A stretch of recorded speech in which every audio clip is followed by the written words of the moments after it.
Et on fait le point ce matin sur l'usage d'Internet, des réseaux sociaux, des messageries, du mobile avec toi, Catel. Et on se base pour ça sur l'étude de l'agence web Novius qui révèle les chiffres et les tendances pour 2017. Alors, premier renseignement, la toile continue à se tisser. On en est à 3,4 milliards d'individus connectés à Internet dans le monde, soit plus de la moitié de la population. Ah oui. Évidemment, de grandes disparités ont sans doute entre les régions du monde. En Europe, on compte 76% d'internautes, environ 637 millions de personnes, soit une augmentation de 3% par rapport à l'an dernier. Mais alors du coup, chez nous en France, on est comment ? On est au-dessus de la moyenne, 88% de connectés. C'est grâce à nous deux, ça. Moi surtout, je suis complètement dingue. Connectés notamment à Facebook, ça c'est moi. 33 millions d'utilisateurs en France, dont 20 millions se connectent chaque jour. Au moins une fois par jour. Oui, au moins. Facebook, dans le monde, ce sont 2 milliards d'utilisateurs et chaque minute, 216 millions de photos likées. Il y a Twitter aussi. Alors, est-ce qu'on peut comparer ? On peut comparer et c'est même très intéressant parce que sur Twitter, on a seulement 317 millions d'utilisateurs actifs. Moi, je suis plus sur Instagram. 600 millions pour Instagram. D'accord. Chaque jour, 70 millions de photos partagées.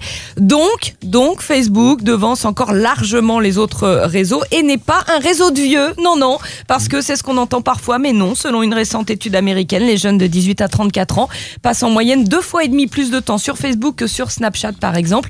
Et Instagram, qui appartient à Facebook, faut-il le rappeler, arrive en 3e position seulement. Moi, j'aime bien Snapchat, cette application sur smartphone qui permet d'envoyer des photos, des vidéos, qui supprime, hop, d'un coup, au bout de 10 secondes. C'est l'instantané, on en a un d'ailleurs sur It West. Et j'imagine qu'on se connecte surtout sur le téléphone. On parle de Snapchat, ça marche. Tu imagines bien, dans le monde, le trafic web est réalisé à 53% sur mobile, 48% sur ordi, le reste sur tablette. En France, 65% de la population est équipée d'un smartphone, ce qui représente une hausse de 12% en un an. 60% des Français utilisent le net sur leur mobile, pas seulement pour aller sur les réseaux sociaux. Au cours de l'année écoulée, 60% des Français ont effectué au moins un achat en ligne, c'est ça aussi le net. Et puis 25% utilisent Internet pour leur recherche d'emploi. Ouais, c'est ça. Mais où est-ce qu'on en est du côté des objets connectés ? Alors là, ça stagne dans le domaine de l'électroménager, par exemple. Oui. Les frigos connectés, les bouilloires connectés que tu commandes avec ton mobile. Ou alors ce robot magique qui permet de cuisiner facile pour ceux qui savent pas cuisiner. Tu sais, tu mets tout dedans,